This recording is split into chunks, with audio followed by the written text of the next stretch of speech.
What's up, vapers? Thanks for checking out Daily Vape TV. My name is Nick, and it's that vlog time once again. That's right. This is episode 52 of my Let's Vape vlog series, where I talk about a whole bunch of different topics affecting the vaping industry and my channel and just the general goings-on around here. So we've got a little bit of everything today, including some updates and what's going on in the vaping world. We also have a first impression to do. We have the shout-outs, of course, and then we're on to what I've been vaping on the past couple of weeks. After that, we've got beer o'clock. I've got a beer to drink with you guys today, and then we're going to go on to some vape mail. I've got some vape mail to unbox, super excited about that, and we're going to wrap it all up with a random review. So with that, go ahead and grab your favorite mod, a comfy chair, and of course a frosty beverage if you want one. Sit back, relax, and let's vape.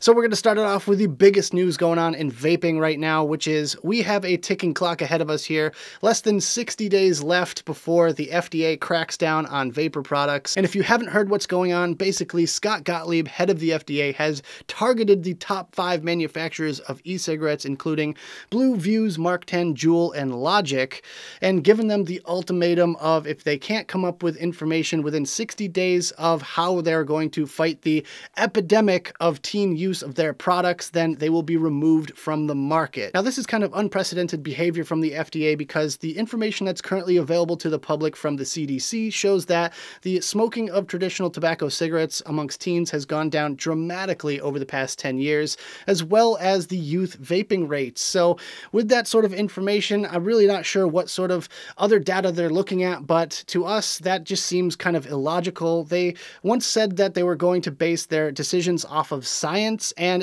this is completely ass backwards. What I really don't understand about this is why go after the manufacturers of these devices rather than the stores selling them? If there's a problem at a particular store selling them to minors, then they should be the ones getting hit with fines and bans and removing their licenses, etc., instead of the manufacturers of the device. I mean, for instance, I know we use this excuse a lot, but in the alcohol industry, you're not going after Budweiser for alcoholism. You need to target the stores selling these to underage people. And in the wake of all this, the tobacco companies' stocks are soaring. They're up 4, 5, 6% across the board for the past few days, and I feel like that trend is going to continue. So it's time for another tinfoil hat moment, so if you would, put yours on at home. Where is this pressure coming from? Is it from big pharmaceutical companies because the sales of their quit smoking drugs and pills and patches and gums are down across the board? Is it from the big tobacco companies because their stocks are dropping at alarming rates? Or is it actually from concerned citizens? Now, they've always argued that it's for the children, everything's for the children, and basically they're trying to do that because it makes us look like monsters if we are arguing our case against what they're trying to say. So we're all in agreement with the fact that these products should not be used by minors, but we all know that it's gonna happen eventually no matter what the restrictions are. They're gonna get their hands on alcohol or cigarettes or vapor products, and it could be an older sibling or a classmate or just an irresponsible clerk behind the counter, but we need to figure out the real root of the problem and solve things on the ground level rather than attacking the companies that make the products. So with all that, there's really not too much we can do at this point, unfortunately. I would recommend just going on Twitter, keeping up with what the FDA's got going on, and make sure you mention Scott Gottlieb in a very respectful tweet and let him know that the CDC information disproves everything that he's saying about this so-called epidemic. Also, one final thing real quick, make sure you guys go check out Grim Green's recent 510 report. He lays all the facts out there on the line, and he's got some really good detailed information about this entire situation here, so I'll leave that link right down there in the description below.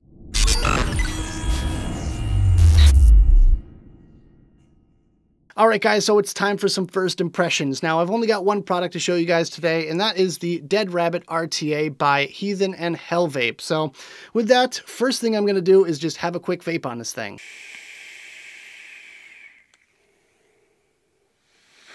So I'm just going to come out there and say it. I like the Dead Rabbit RTA more than I like the Dead Rabbit RDA. I feel like Billy really wanted this all along. I feel like this was kind of the end game goal for the Dead Rabbit series, and he really pulled it off. There's not a whole lot that I could say that's wrong about this device. It looks good, it functions well, and I have very minor complaints about it. And currently it's sitting on top of the list of my favorite RTAs of the year. So with that, let's just go ahead and have another puff on this thing.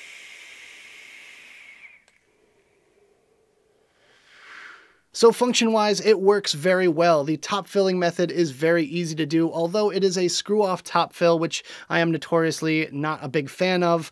It has a really easy-to-use kind of funnel system where the edges are kind of conical there, and you just fill up your juice, and any remaining juice kind of finds its way down into the filling ports of it. So I love the knurling on the top and on the bottom there. It does serve a function and a purpose, which I really do love. And there's little ridges cut in the airflow control section, which makes it easy to grab onto and easy to turn. The airflow control itself, very nice and efficient. It does have a stopper fully open, which is really nice. Bubble glass is great. It holds more liquid, which, you know, I'm a huge fan of that as well. Looks-wise, aesthetically, very pleasing. The drip tip is a little bit on the shorter side for my personal preferences, but you know what? At the end of the day, that is such a minor complaint. I don't think anyone's going to care about that, especially when we live in a world where pretty much everyone has a few different 810 tips. And the only other thing that I would have to complain about is the fact that you have to take the tank all the way off your mod or your Addy stand or anything like that in order to take the deck out. So a little minor complaint there, a little bit of kind of a whinge, if you will. But overall, I'd say this thing is a big, big success.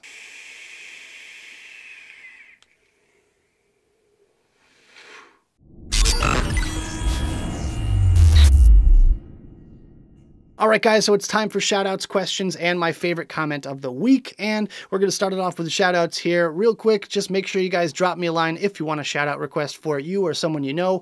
dailywapetv@gmail.com is where you can send it. And just tell me a little bit about yourself. Tell me your vaping story, who you want me to shout out, and anything else you want me to talk about as far as that goes. Just drop me a line, and I'll be sure to get to it at some point on one of these vlogs. So first and foremost, big shout out and thank you to the Stooge family. All you guys that watch Vape Stew are members of the Stooge Crew group on Facebook and all the guys on the Discord server as well. You guys are amazing. Thank you so much for just being there for me and, you know, being my support system. I know I've been pretty absent on Discord lately, but I swear I will be popping in from time to time. And with that, I'd like to also make a big shout out and thank you to all of our moderators on the Vape Stew. Thank you guys so much for all of the tireless work that you do, making sure people are getting along in chat, posting our links everywhere, and making sure everyone's liking that video. So you guys put in a lot of effort, and I just really can't thank you enough for that. Next up, I want to give a big shout out to the Vapin' with the Omis show on Clown Vape's channel on YouTube. Make sure you check out the link I've got right down there in the description if you guys want to give that a look.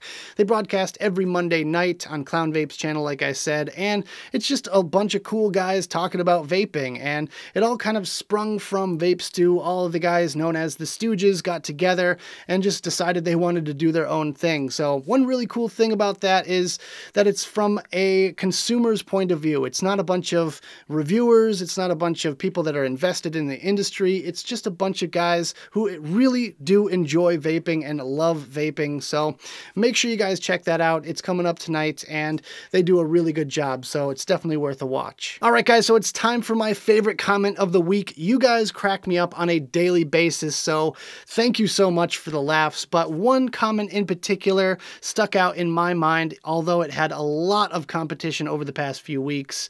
This one is from a video that I did the other day called the Hive RTA, and I asked the question, think of a product and then give it the worst name it could possibly have. So Monochrome with Domino, he posted this comment that said, Richard wants to make and bottle beer and donate part of the sales to groups that advocate against zoos and against keeping animals captive. He decides to name said beer Dick's Stout for Harambe. I just had to show you some love for that one because I thought it was genius. Soon after, he followed up with another very good answer to one of my questions. How many chickens would it take to kill an elephant? And I just want to mention this one. I think this one deserves a second place trophy as well. Another one from Monochrome with Domino is, he says, it would only take one, the one they call War Chicken, armed to the beak with the foulest of weaponry and trained in lethal wing-to-wing combat. The elephant wouldn't stand a chance against War Chicken. But to be safe, maybe we should assemble a whole special box team and call it SEAL Team Chicks. My puns are on point, whether you like it or not. Dude, you gotta stop. You're gonna make me have a freaking heart attack when you post those comments. But thank you guys so much for keeping me entertained. I love reading your comments every single day, and you guys just kill me.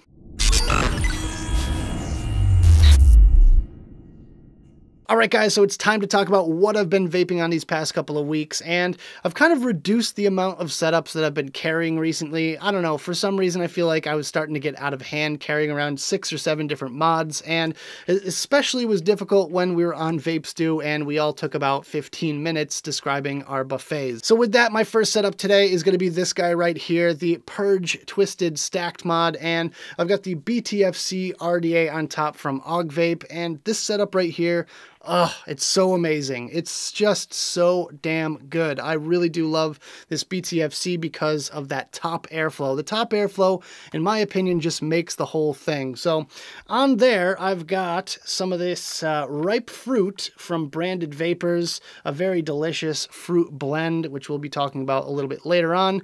And let's just go ahead and have a vape on this one.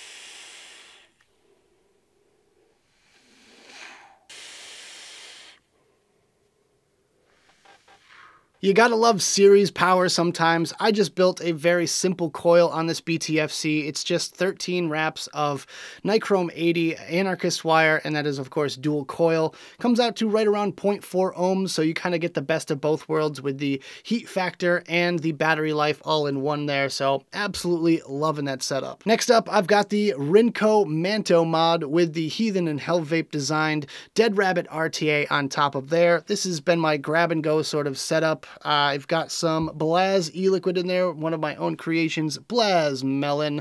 This stuff is absolutely delicious, and I just find it so tasty, especially on this device here. Not sure exactly why. It might be the actual chamber size, might be the coil setup, I'm not really sure, but for some reason, it's just tasting super good right now, and I am absolutely loving it.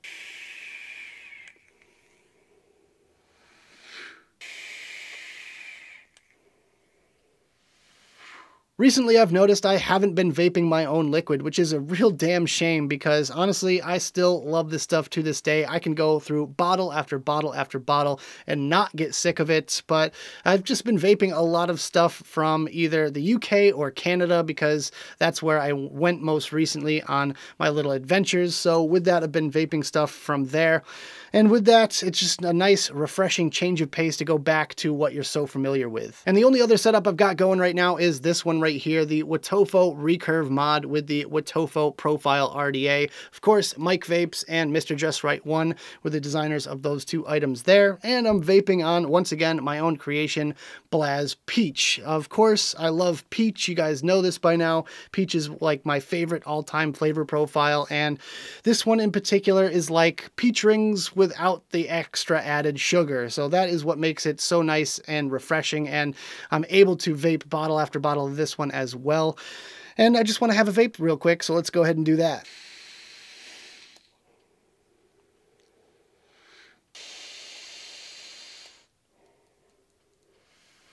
Like I said in my Fresh Build Friday video, do not sleep on this Profile RDA. If you're kind of teetering on the edge of thinking about maybe you want to try a mesh RDA, then definitely pull the trigger on this thing because it is definitely a good introduction to the world of mesh, especially with those Wotofo pre-made strip coils.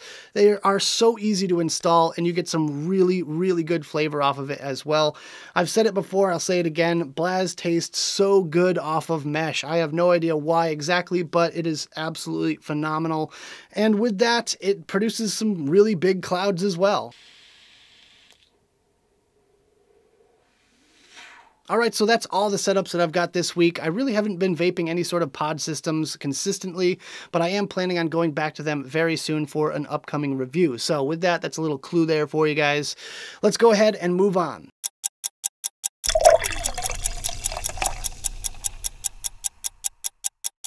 You guys know what time it is. It's beer o'clock, where I get to rate a beer and then pair it up with an e-liquid. This is for all you craft beer lovers out there. And first and foremost, I do have to give a big shout out to Jason Kelly. He's the one that gave me this beer today. So thank you very much, Jason. Really do appreciate it. And today we're looking at this one right here. This is Anderson Valley Brewing Company's Briny Melon Gose.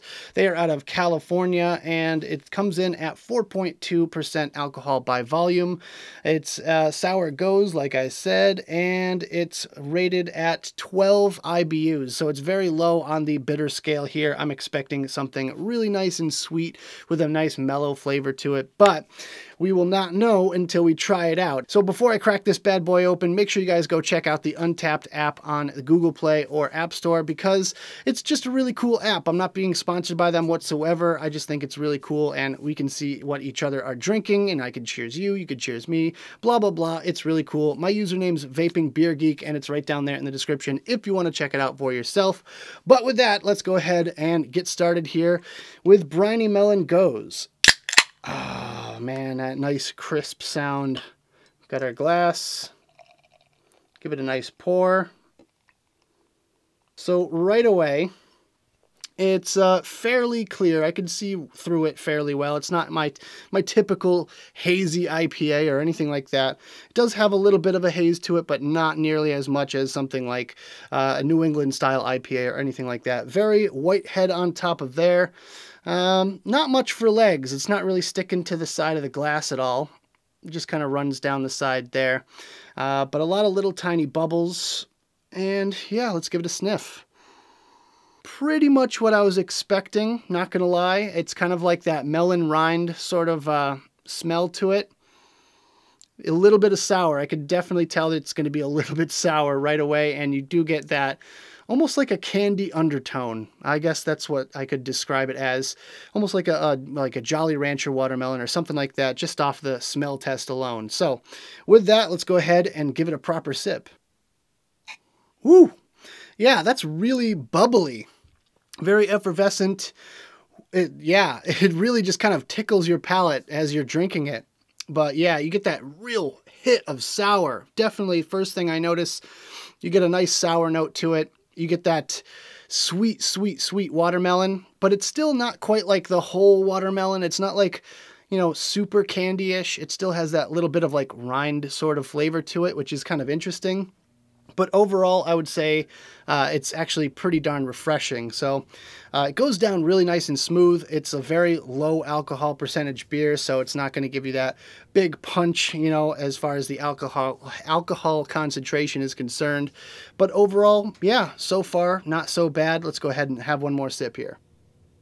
It's almost got that sort of lip puckering effect to it, because right away when it first hits your lips, it just makes you want to pucker up. It's so sour, but it's actually really nice. As soon as you kind of get that sip down, you get that like real nice refreshing aftertaste, and it doesn't dry you out or anything like that. Like I said, very low alcohol percentage, so it's going to be one of those great picnic sort of beers, and I feel like this one is definitely going to be added to my summer beer list, because it's a nice change of pace from my standard watermelon ales.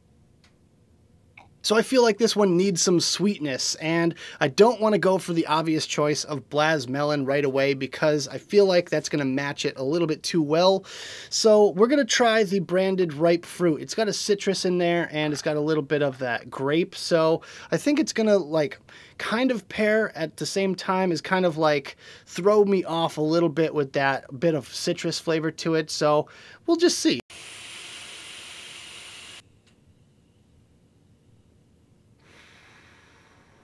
Man, it is really hard to overcome that sourness to this one. It kind of adds a layer of different flavors, which is really nice. And the flavor that I was getting just as I started the exhale and started the sip was really nice. You get that little bit of watermelon in there, and it's almost like a candy watermelon mixed with like a watermelon rind sort of thing. But then that sourness comes in and just kind of takes all that other flavor away. It just kind of overpowers it, and you get nothing but the beer. So this one's going to be really tricky to pair up, and I just want to try it one time real quick with the Blaz Melon, just for science.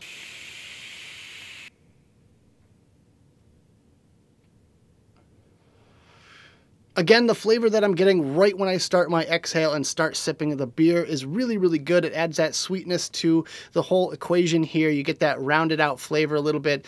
But then the sour comes in. The sour just comes in, takes right over. All you can taste is crazy sour, and that's about it. So, you know, it's one of those beers that's going to be really tricky to really pair anything up with, because it's just very overpowering. But I would say that you might want to limit your intake of these on any given day, or kind of alternate between maybe a watermelon ale or something like that in between them, because if you do 2, 3, 4 of these in a row, your palate is going to be an absolute wreck afterwards.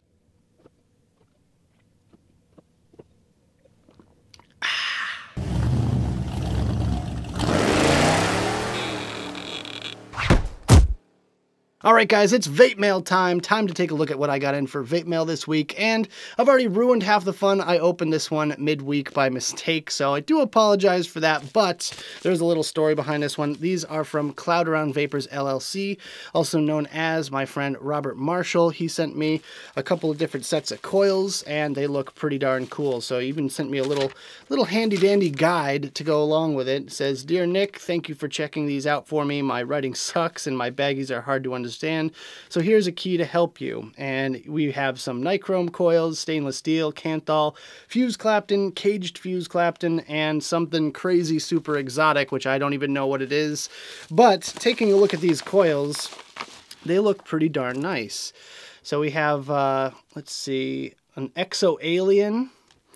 We have a couple of nichrome fuse Claptons. Nice. We have some Kanthal fuse Claptons.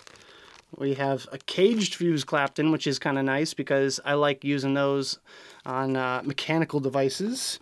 And then there's the crazy super exotic ones, which I don't even know if they have a name. It looks like a fuse Clapton core with some twisted, and then it's all kind of framed together, let's say. Crazy looking coils. I'm sure you're going to see a macro shot of these at some point, but big shout out and thank you to you, Robert Marshall, for sending these my way. I will definitely be diving into them in the very near future, so thank you for that. Next up, we have a nice little priority mail box. I kind of know what this is already because I ordered it, but I have yet to see exactly what it looks like, and yeah, I'm really excited about this one, so let's get going. Let's open it up. And, you know, I'll explain as I go here. So this is from one of the Stooge fam. This is from Mark Clough, aka the Gathering Vapor. He makes these gorgeous Warlock mods, and they are really darn pretty. And I've seen his handiwork before. Stan's got one. I think JUUL's got one. Vapor Swaggins has got one. All these guys are getting them in, and I finally was able to get mine. So I'm really excited about this. Oh, the moment of truth. Hopefully it's not a glitter bomb again. Yeah, there we go. Really nicely packed. Oh, there's a little thing. Oh, it's got my name on it and everything. Wow. He goes all out. He's got this certificate of authenticity. Dude, it's number 20. That's going to match my my Dull Dime mods. I wonder if he did that on purpose or what, but that's super cool. Number 20. I think I got a thing for number 20. Apparently that's my lucky number. Oh, and here it is. I got to be super careful with this one. There we go. All right, gently out of the packing material here. Oh, what? It comes with a little bag, like a little velvet bag and everything. Dude, purple. Oh my God, you guys, I'm so excited. Oh, this thing is super nice looking and really well packed, I will say that. Mark, you have outdone yourself, good sir. I'm going to try to gently take off this tape here. This thing is badass looking. Nice purple, anodized, smooth lines. There's a exterior voltmeter right there, as you can see. And a nice, ooh, like that clickiness. Perfect amount of clickiness. The internals are absolutely badass. I requested the green, lime green wires going on. This is going to be, we got to have this one have a nickname. Oh, sick! And they do custom painting on the inside. That is so cool. I believe that is Mark's wife that does all the painting. That is awesome. It came out great too. I love it. You guys, I love it. Absolutely love it, love it, love it, love it. And can't wait to use this thing. So, you know what? I'm just going to build something up really super quick, and then we'll come back and use this thing. 2 hours later. All right, we've got the Warrior on top of it now. Let's go ahead and have a vape on this thing. All I can say about that is hell yeah. This thing hits super duper hard and it is very pretty to boot. So if my TS is nicknamed the Purple People Eater, this one I think we're going to call the Incredible Bulk. So yeah, loving this thing so far. Big shout out and thank you to Mark Clough for that. The Gathering Vapor is where you can get one yourself. Make sure you check the link in the description below.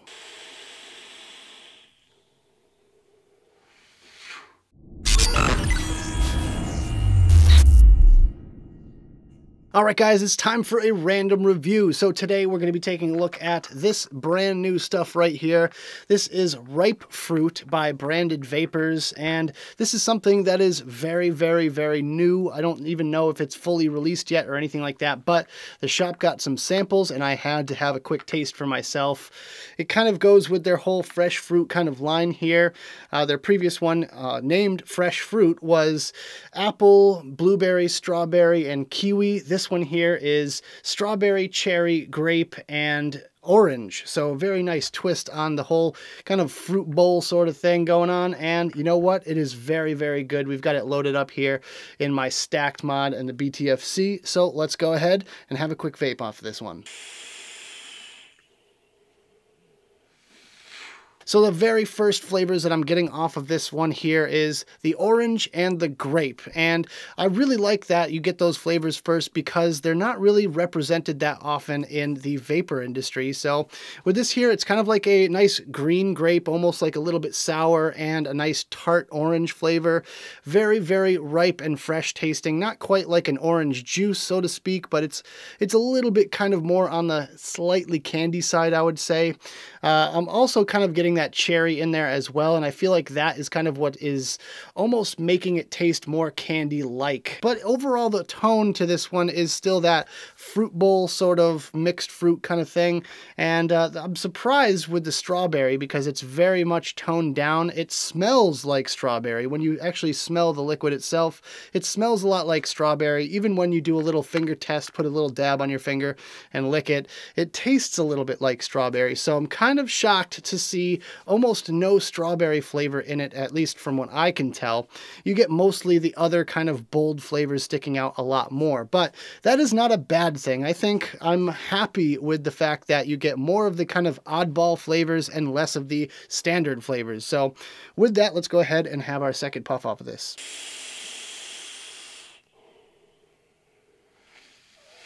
If you have tried their other flavor, Fresh Fruit, and want something a little bit different, then this will absolutely 100% be for you. For all you candy vapors out there looking for a whole bunch of candy, this is definitely not going to be your type of flavor because it's more on the fresh and natural side of things rather than the candy side of things, although you do get that little tiny bit of like an almost artificially sort of orange.